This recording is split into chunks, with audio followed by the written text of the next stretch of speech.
pues estoy con Marisa Salanova, que acaba de dar una conferencia y yo estaba escuchándote con muchísima atención y me ha encantado, por cierto. Gracias. Y me estaba apuntando un montón de cosas para ir tirando del hilo y preguntarte luego, porque claro, dabas pinceladas y yo me quedaba pensando, bueno, y otras personas seguro, en que había profundizar un poco más o... Por ejemplo, has hablado del engagement, que es, a mí me ha parecido, me ha quedado claro que es un concepto, un constructo importantísimo a nivel organizacional, pero incluso también a nivel personal. Exacto. Porque tú eres psicóloga organizacional, pero has hablado a nivel de persona, ¿no? Exacto. Y lo del engagement, para quienes no sepamos muy bien en qué consiste. Bueno, primero matizar por el término en inglés, porque no utilizamos un término en castellano, ¿no? Que es rica la lengua.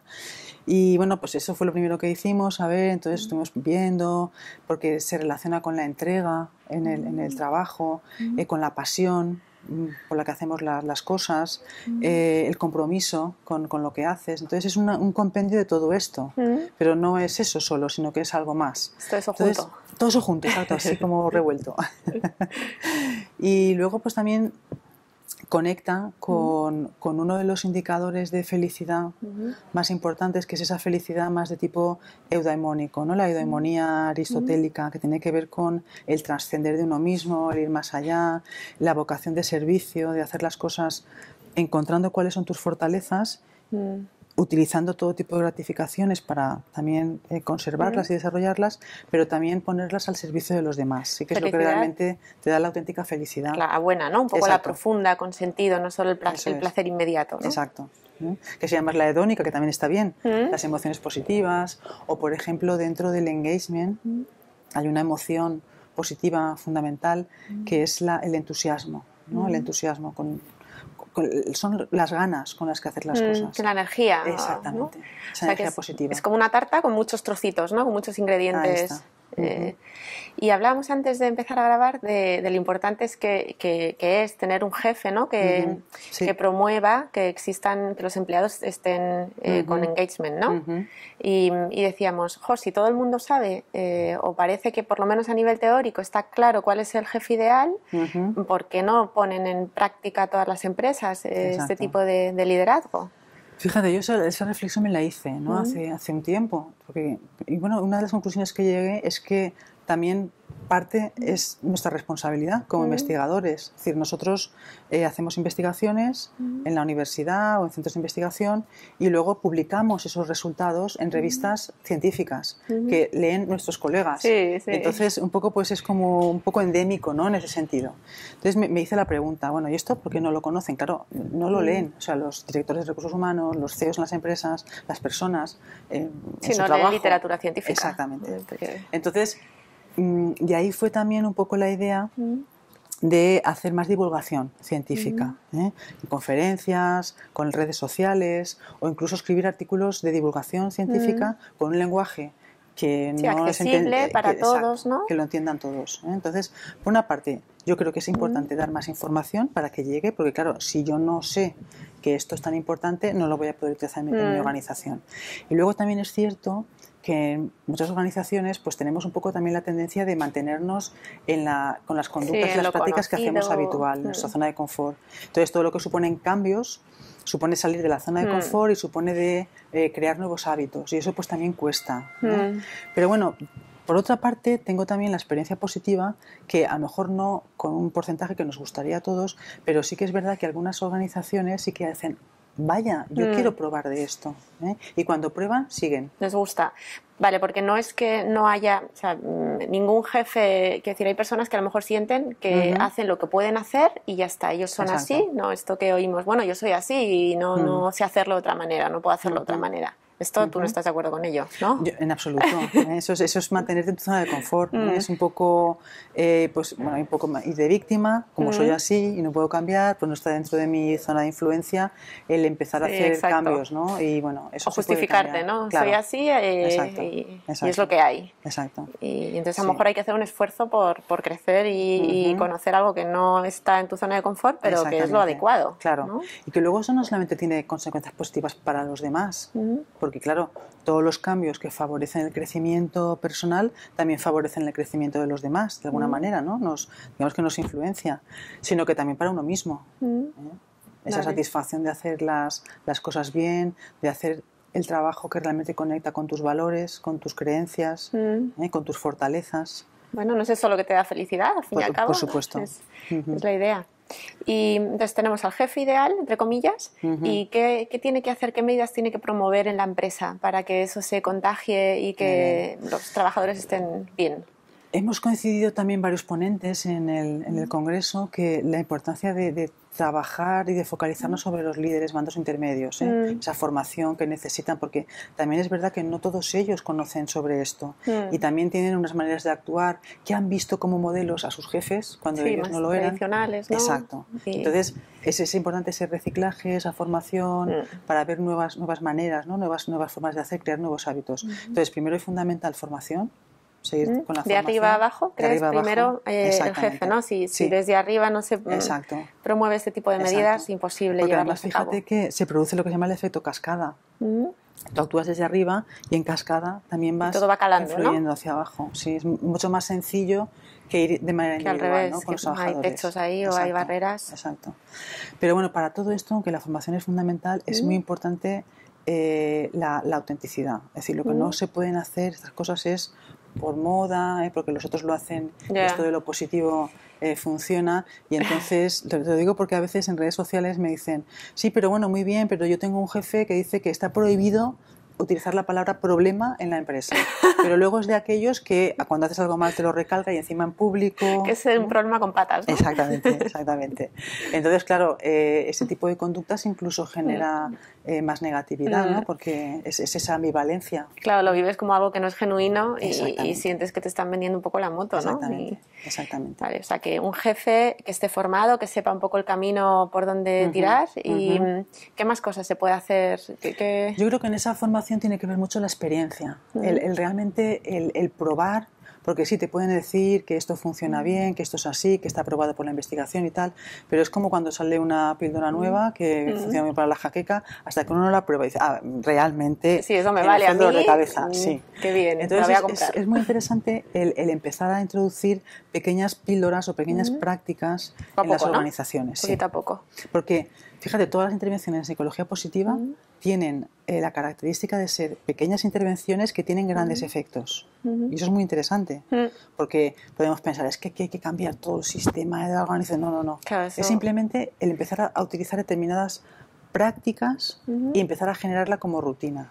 Vale, como un efecto dominó, ¿no? Exacto. Es poquita cosa, a priori, ver ¿no? los efectos, muy bien, y darte cuenta que vas mejorando. Vale, y por ejemplo el engagement está muy relacionado con otra palabra que es el flow, ¿no? Muy Otro bien, concepto. Sí, cierto. ¿Qué se relacionan? ¿Qué tienen que ver?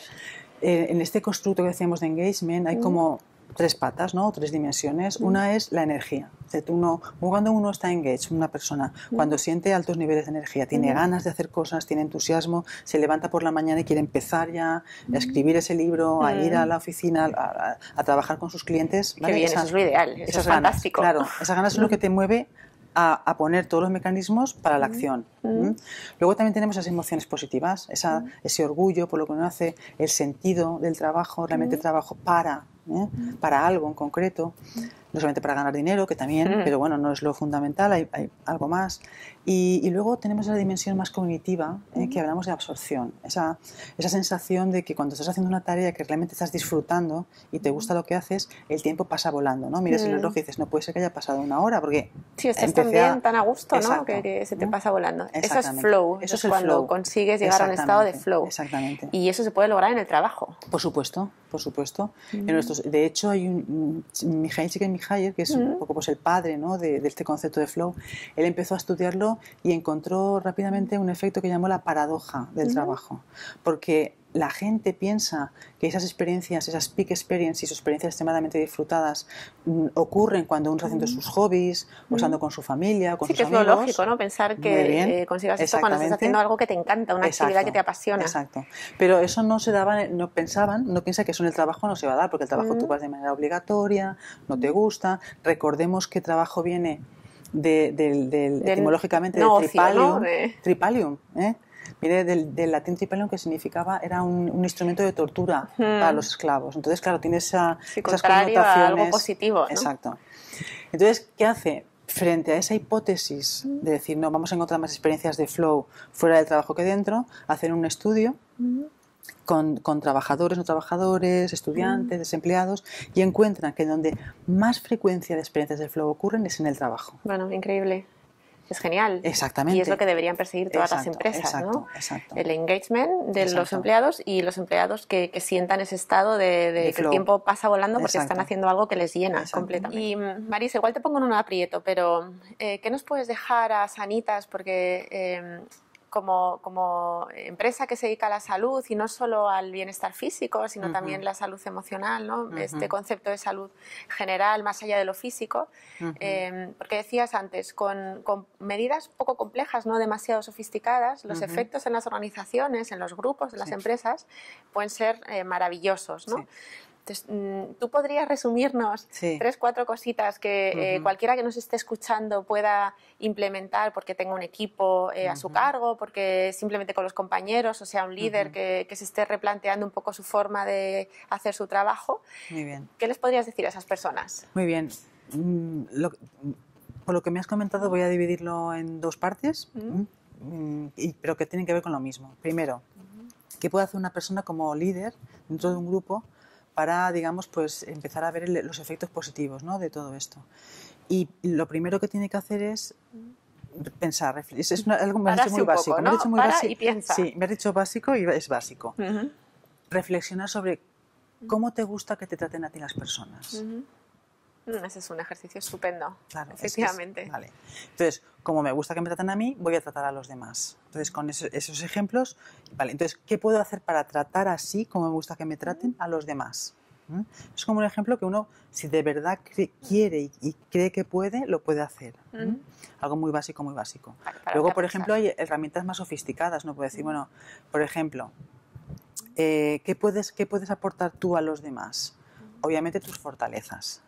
¿Y cuáles son tus fortalezas? Claro. Pues, por ejemplo, ella es un poquito tienes que conocerte un poco, el autoconocimiento. a ti mismo.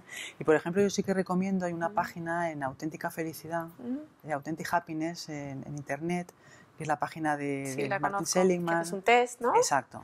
Y obtienes ahí cuáles son tus fortalezas. Hay 24 fortalezas del carácter, así como hay casi 280 trastornos psicológicos, comparados hay 24 solo, siempre estamos en menos, pero bueno, pues identifica y además te da el feedback online de cuáles son tus 5 fortalezas más importantes. ¿Y lo puede hacer cualquiera? Cualquiera. Es gratuito y cualquiera puede tener acceso a hacer el test. Exacto. Y es una herramienta que te ayuda a conocerte mejor, ¿no?, en tus fortalezas. Y te da incluso tips e ideas de cómo aplicar esas fortalezas. Por ejemplo, mi principal fortaleza es el optimismo.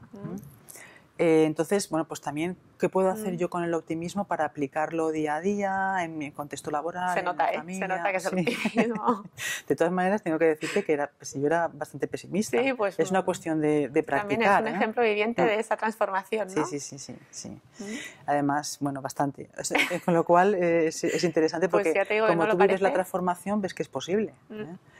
Pero bueno, es cierto una cosa, que no lo he comentado durante la entrevista, y es que esto no ocurre por medio de una varita mágica, sino que tú tienes que hay que trabajárselo. Exacto. Claro, es un ejercicio, ¿no? Es como el que sale a correr, ¿no? Exacto, no hay que desistir y hay que esforzarse y después tendrás el premio, pero antes tiene que haber un esfuerzo. Eso es. Ese autoconocimiento, bueno, en esa línea, ¿no? De esforzar y practicar para convertir esas nuevas conductas en hábitos. Eso por una parte. Y luego, a otro nivel también está, pues decía que es lo mismo, pero a nivel de la organización. O sea, lo mismo. ¿Cómo me gustaría que nos tratáramos en esta organización? ¿Cómo deberíamos tratarnos? Esa como primera reflexión y luego analizar cuáles son las fortalezas de tu organización. Lo mismo a nivel colectivo, ¿no? A nivel de empresa. Pero entonces primero hay que empezar por la persona. Exacto. Y luego ya lo exportas. Claro, porque a nivel individual te puedes tener una serie de fortalezas, pero a nivel de equipo hay otras que tienen que ver con la interacción social, con el liderazgo positivo, con las buenas relaciones interpersonales, con el apoyo social y a nivel de la organización las prácticas saludables de conciliación, de comunicación. O sea, ¿qué es lo que tenemos? Primero, ¿con qué contamos? ¿Con qué somos buenos? ¿Con qué somos competitivos que nos diferencian de los demás? Y luego ponerlo en práctica. Por eso es ese primero autoconocimiento para luego empezar a la acción. esos serían los pasos, ¿no? Exacto. Pues muchísimas gracias, Marisa, porque me ha encantado hablar contigo. Y te agradezco, Nombres Sanitas, todo lo mucho que has compartido con nosotros en este ratito y bueno, pues encantada. Muchas gracias por estar aquí también. Gracias.